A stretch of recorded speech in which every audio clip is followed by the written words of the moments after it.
Let us start.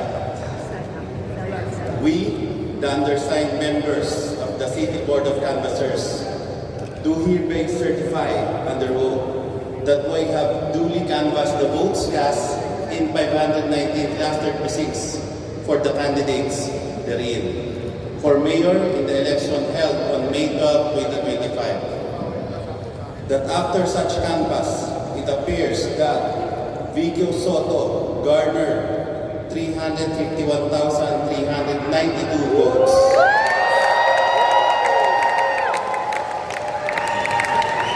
For the office of mayor, the same being the highest number of votes legally cast for the said office.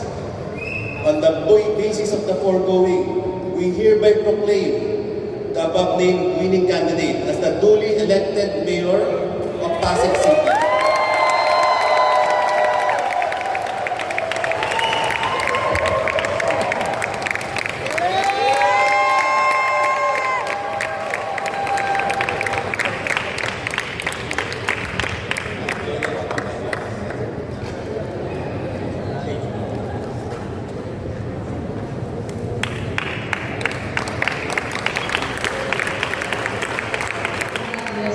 Thankful, papasalamat po ako sa lahat ng Pasigenyo sa kanilang tiwala, sa kanilang suporta sa bagong mandato, sa fresh mandate. Sa the next 3 years, pagtitibayin natin yung mga nasimulan na pagbabago. Next, we have the family of Councilor Buboy Agustin. Ibig sabihin dapat kung sino yung mga susunod na leader sa Pasig, sisiguraduhin na natin na mas mahirap na gumawa ng masama. Councilor Warren Inocencio and family. Dali nang maging mabuti, mas madali na maging tapat sa LGU ng Pasig. Boy Raimundo and family. Iba't ibang programa, serbisyo sa iba't ibang larangan ay susunod din.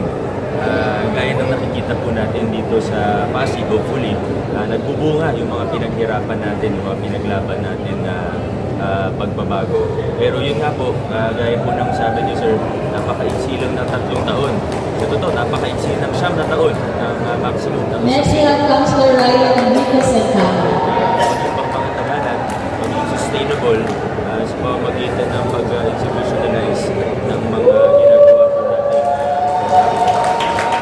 Sir, kaiba po yung 2025, talagang lahat ng pwedeng pagdaanan siguro.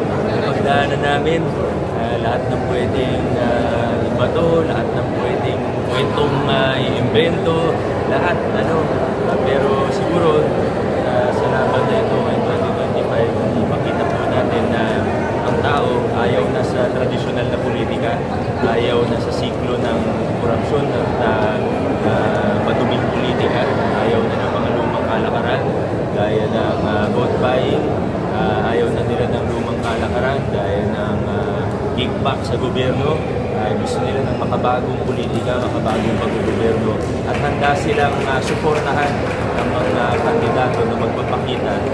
Next, we have Councilor Tito Rustia and family. Wala naman perfectong gobyerno, so hanggang hindi po perfecto. Next, we have Councilor Pao Santiago and family. With that said, we've had a lot of achievements, accomplishments, improvements in the last 6 years.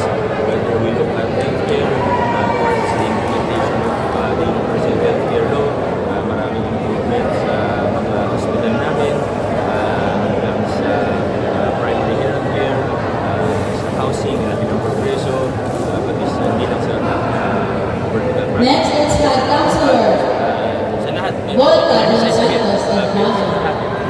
fields na pinarapat ng ginagawa ng pamahalaan, sa totoo laki ng mga improvement. Sa totoo yan ang pwede namin siguro ipagmalaki. Pwede ko naman siguro ipagmalaki kasi hindi naman yan effort ng mayor lang, kundi team effort sa mga council, sa mga kawanin ng ating pamahalaan. Confident po ako na kahit sa tumingin sa City Hall, opo, marami pang kailangan ayusin. Next, we have Councilor Eric Gonzalez with his family. Nagkaroon ng improvement in the last 6 years. Wala po akong balak.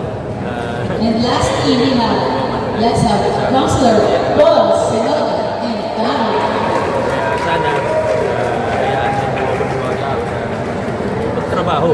At hindi yung